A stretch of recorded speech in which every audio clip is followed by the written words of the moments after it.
Hi, everybody. This is Pastor Chris Atemo, your host on Ask Pastor Chris. This is the last segment of Relationship Wednesday on Life and Style. And, we go out to the colleges, we go out to the schools, we talk to the young people. I get excited when they ask all kinds of questions because it is an opportunity that we have to save a generation that has a lot of questions. So today, we're in the city center. We are right where the noise is. The students are ready at NIBS Technical College, Moi Avenue, next to Bazaar Plaza on the Presbyterian University building. So that's where we are. And I'm going to go right in because the students are already waiting. I'm keeping them late, but the students are waiting. I'm going to go right in and answer the questions that they do have. So Stan, my cameraman, let's go in and talk to them.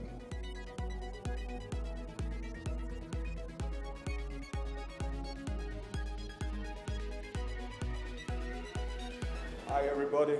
Hi. How are you doing? Hi. You ready for the show? Yes. All right. I just need one person who's going to tell me something about NIBS. Somebody who's going to talk about NIBS Technical College. Hello. Hi. My name is Stephen Kioy, a student in NIBS Technical College.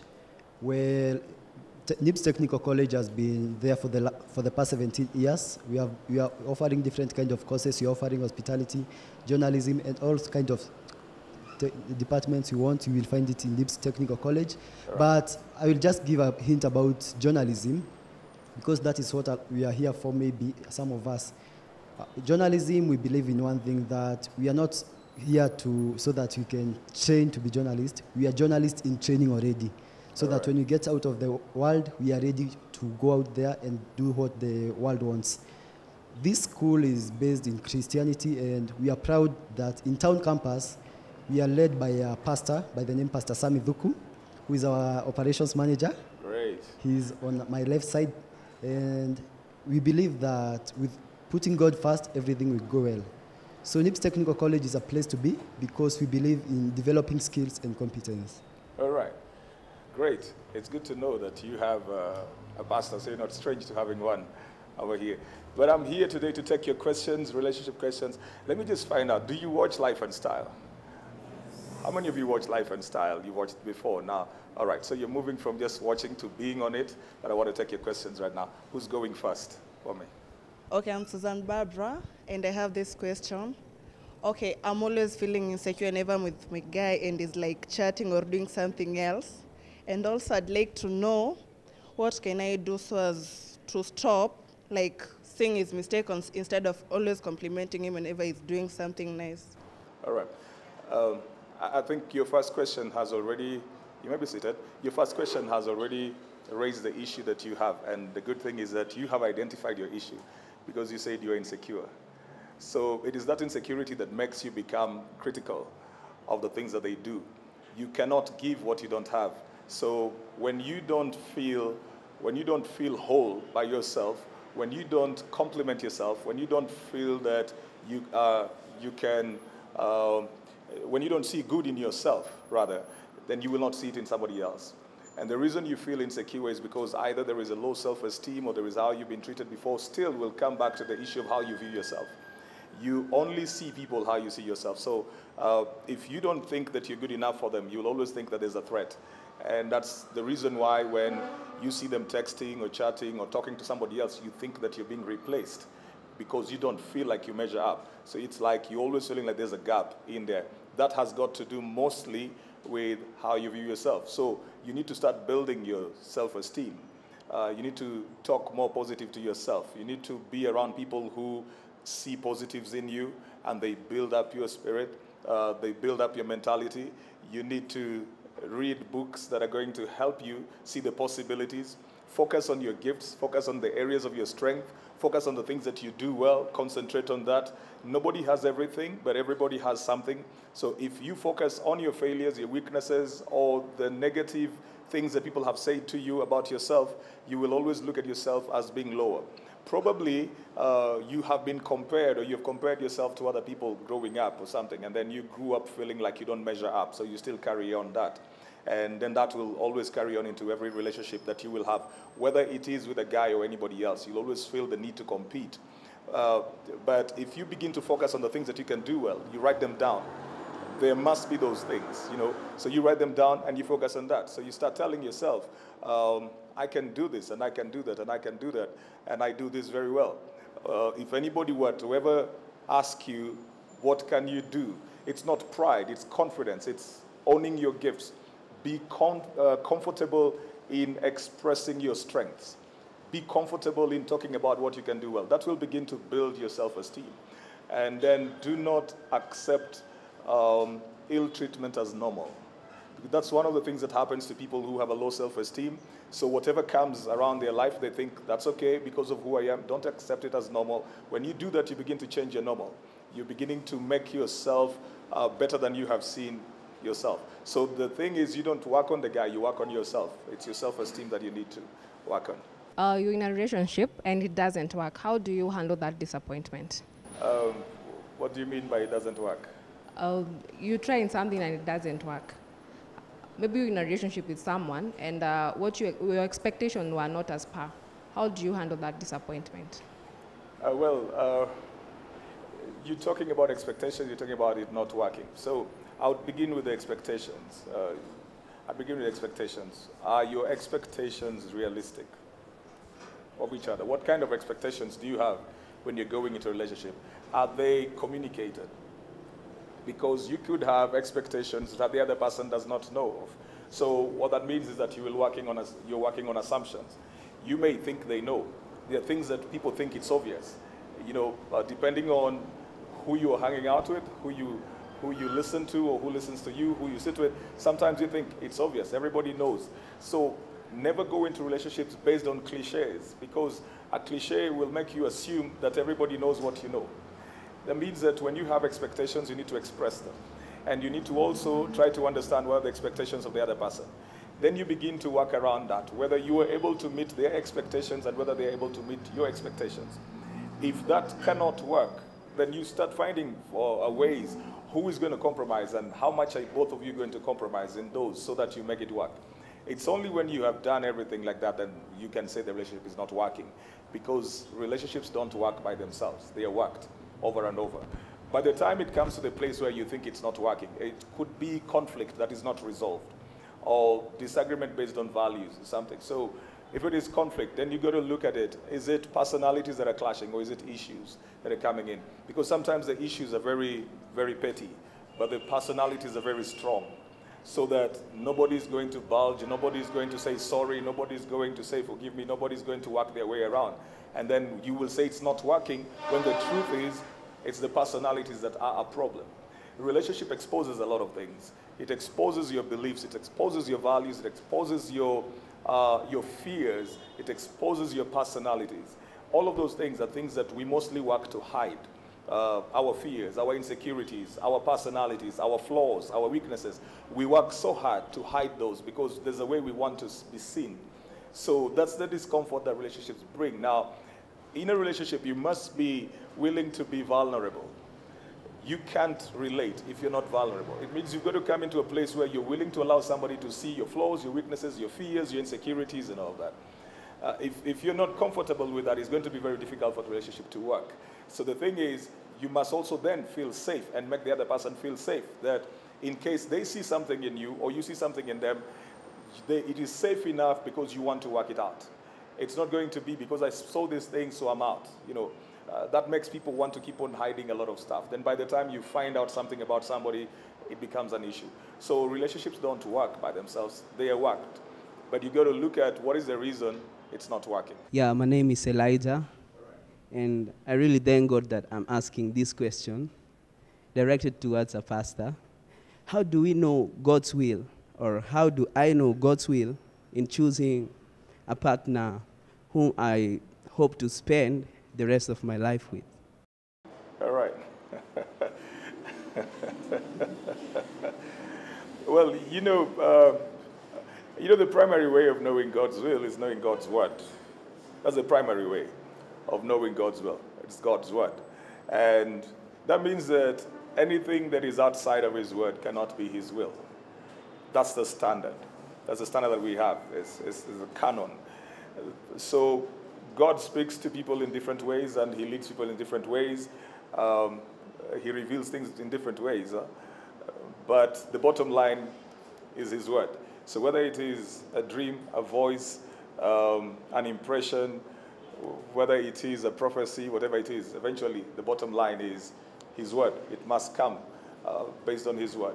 But then again, when you're looking at your partner and you're praying for somebody, they've got to fit into your purpose. They've got to fit into your purpose. Apart from the basics of what the Bible would say, of what is right and what is wrong, then they've got to fit into your purpose, because that will bring the element of compatibility. You can't go in one direction if you don't see the same thing. And you can't stick together if you're not trying to go the same direction. Because marriage is a journey. Relationships are a journey. You're walking together for 20, 30, 40 years, however long you will live. And you can't stay with somebody that long if you're not going the same direction. Somewhere along the line, they will begin to feel like they need to draw themselves to a different direction, or you will. So they must fit into your purpose. 2, they must have values that agree with your values. Because your decision-making process is based on your value system. So if your values are not the same, somewhere along the line, you're going to really collide. So it's important usually to spend time before even proposing and before getting into the place of courtship, just to find out, where is this person going? What are their values? Who are important to them? What are the things that are important to them? Where do they see themselves in the future? That's very practical. Because when God brought the woman in the first place, she came in as a helper, not a lover. She came in for purpose, not for romance. So that's a very huge part over there. There's too many people who love themselves, can't stick together. They can't stay together because they don't see things the same way and they're not trying to go the same direction. So your purpose is very important. Your value is very important. The belief system, you see, how you want to raise a family, how you were raised, which way you want to go, what is important to you, what is priority, what comes first, all of those, they must align themselves somehow. Of course, she's got to look beautiful in your eye. We can't diminish that. Every gift that comes from God is good and perfect. So she will be pleasing to you. But that's not the number one. You know, figures can change, skin color can change, spots can appear somewhere along the line after childbirth, all kind of stuff. So it's got to be something deeper than what you see on the outside. When is it the right time for me to introduce like my spouse to my parents and tell them that like she's the one? So. All right. You have a spouse? I'm kidding. All right. When is it the right time to bring in the lady in your life to your parents? You should have gotten to a place where you're fairly convinced. And I use the word fairly is in capital. You're fairly convinced that it's somebody that you want to be with. When you're still at the initial stages and you're trying to see whether this is somebody that you would want to spend your life with or you want to be with, I don't think it's the right time to introduce them to everybody. When you've just met somebody, don't introduce them to everybody. That pressure is too much. You need to have some space where the two of you are knowing each other without the pressure of people.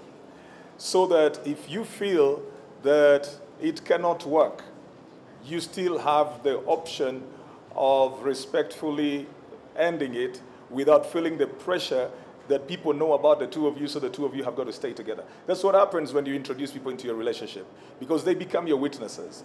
And once they're your witnesses, there'll always be the pressure of, so what will I tell so-and-so? What will I tell people? They've seen us together, they know that we hang out. So the pressure of what people will perceive you to be sometimes keeps people in something that they know they need to change. So the initial stages of your relationship is about the two of you before you can introduce them to the world. You can't go out and talk about a product that you know nothing about. You cannot go out and market something that you have no idea how it works. So the same thing with the relationship. Before you bring your woman to anybody else, before you bring the girl to somebody else and say, this is this kind of a girl, the moment you do that, you're vouching for them. That means that you can take my word for this lady. She's a good lady. She's got this values. She's this kind of a person. So you don't introduce a lady and then later on say, I did not know her. When she has shocked you and everybody around you, she has surprised all of you with drama and stuff, then you say, I didn't know her. You don't do that kind of a thing. That's not responsible. So you get to know her first. Then you can now talk about her confidently. And you know trouble spots or anything, so you also can protect her, you can defend her, you can explain anything about her to anybody else. So just take time. I cannot tell you there's a timeline. I won't tell you after 2 months. No. It's you getting to the place where you're now convinced, and there is that conviction on the side of you that you fairly know. Now I can talk about this person elsewhere. I wanted to know whether if being faithful to her makes her take advantage of the situation, then why should I be faithful, or why should I be in a relationship? Can you repeat your question again? If being faithful to her makes her take advantage of my situation, then why should I be faithful to her, or why should I be in a relationship? Well, you see, when you do the right thing, you don't do it for the other person. You do it for you. You do it for you. So you don't say that I will drink myself silly because even when I'm sober, nobody notices. Eventually, they are not dealing with the alcohol in their body. It's you. So it's you who deals with the consequences of the things that you do. So you don't do the right thing for the other person. That is one of the things that leads to frustrations in relationships, because somebody begins to feel, I've done so much, the other person is doing nothing about it. So never do anything for the other person. Yet again, you still need to do everything for them. But the initial conviction should be for you. What do you think is right? What do you think is wrong? So if you feel it is right to do the right thing, then you do it, regardless of whether the other person sees it, appreciates it or not. You don't do it for them. Then again, now there's certain things that you'll have to do with them in mind. So whether they will appreciate that you are faithful or not, then you do it for yourself. If you think you're being taken advantage of, then just talk about it. Say, I think you're manipulating me, taking advantage of me. You're not appreciative of this relationship. So you talk out things, and if need be, then you either seek help or get out of it, and that depends on what you mean, taking advantage. Yeah, but do the right thing for you, not for the other person. Hi, Percy. Hi, how are you? My name is Makori Bran, and my question is, when is the right time to get into a relationship and start courtship? Because you see, in Genesis, Adam was given work before he was given a wife. Yeah. So now, you were preached already. You preached the sermon, then you want me to answer it, What is the right time? What is the right time? The right time is when you have found yourself. When you have found yourself. Who are you? Who are you? Because a relationship is an investment. It's an investment of the self into a new entity. That is that relationship. So who are you? What are you bringing? It's never so much the money or anything that you're bringing. You're first of all bringing you. So who are you? If we're entering into partnership in business right now, me and you, and we're doing the contract, the question is, so what are you bringing in? Are we on 50-50 in capital? Are we on 60-40? Are we on 70-30? What are you bringing in? So that's the same thing with relationships. So who are you? Who are you? You've got to define you first. Once you define yourself, then you will easily find what you're supposed to do, which is what I was answering over there about, your purpose, your life mission. Because when you talk about Genesis, you're talking about the case, and I said God sent a helper, not a lover. That's work right there. So what is she coming to help you to do? If you can't define what she's coming to help you to do, she'll be frustrated. If I employ you and I don't give you a job description, you'll be frustrated, regardless of how much I'm paying you. Because when she comes into your life, she also has her own purpose. She also has her own assignment. But it will be intertwined with the person that she's relating with. So if she comes into a person who cannot offer leadership, direction, who cannot give instruction, who cannot say this is the way that we are going, somewhere along the line she will be frustrated. And that does not matter how much money you've brought onto the table. So you've got to define yourself. In fact, you can have a job and still be frustrated because you don't feel that that's what you are wired for. So it's important for you to define what's your life mission, what are you on purpose for, what are you on course for, so that when you bring somebody into your life, there's a sense of direction. That sense of direction will bring in a sense of confidence also. You having known yourself gives you a sense of security. So she comes to somebody who has figured themselves out. So it means you'll not be defining yourself based on the relationship. So you'll never say such kind of stuff, if you leave me today, I'll kill myself tomorrow. Because you have defined yourself. You have you that you are giving out.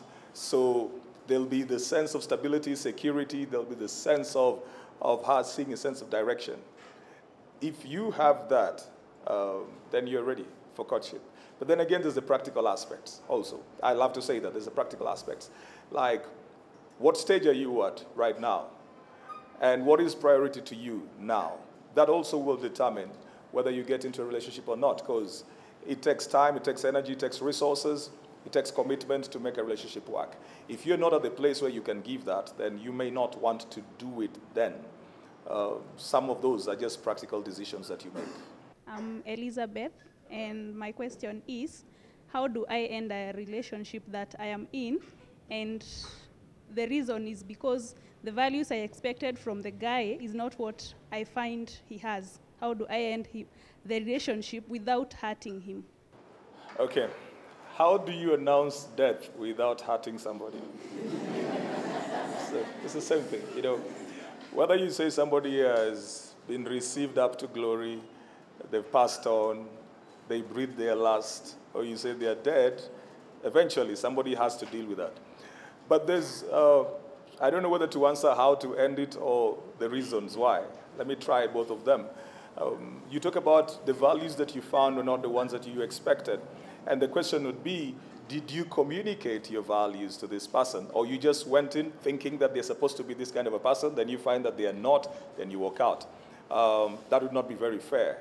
Because I said relationship is work, and you don't leave somebody for finding out that there is an issue with them. You first of all try to address the issues and see whether there's going to be change in them. Some people have never known that what they have known was wrong. Some people have never known that how they behave is offensive. Nobody has told them. They've just grown up. And maybe even where they've grown up, that is normal. So you see, when two people come together, it is two different normals coming together. And to them, if somebody grew up in a place that everybody's abusive of each other, everybody torments each other, they talk rudely, they do that, that's normal to them. When they come in and they talk to you rudely and you get offended, they can't understand that. Because to them, where they come from, everybody talks carelessly. So somebody has to begin telling them that that normal is not the normal of the world. Because we usually view the world based on our environment, the one that we come from, our backgrounds. So it's important that you always address issues with somebody and see whether those issues can be resolved, can be changed. If they get to a place where that cannot, then probably you can decide that you're going to end it up because those are core things to you. But when it comes to ending up a relationship, you got to be very respectful still. Yeah, it doesn't have to have drama. It needs to be very objective. I feel that there's nowhere we're going. I feel that I've addressed these issues with you. I've raised these ones. They're very important to me, and we're not solving them, so I do not think I can continue with this relationship. So it's got to be very objective. No drama, no raising up the dust or something. Then it's got to be very clinical. That means don't say you're ending a relationship and then send mixed signals tomorrow. You don't shut the door and open it and do that. Don't send mixed signals. So you got to be very clear. If it is over, then that door is shut. That will help the person to move on. They will deal with pain. No matter how nicely you put it, they will deal with pain. And so they need time to deal with that pain. Don't do the thing of thinking like, you know, if I don't want them to get hurt. So even though we broke up, I'm going to hang out with him as a friend. You're complicating the healing process of that person. You're really complicating it. So you got to allow them to go through the process. It's painful, but it is for a while. Then they will get out of it. So it's got to be very clinical. It's got to be very clear. It's got to be very simple, but it's got to be very respectful. When you've been praying for the right partner, is it possible to get a revelation through a dream? Yes.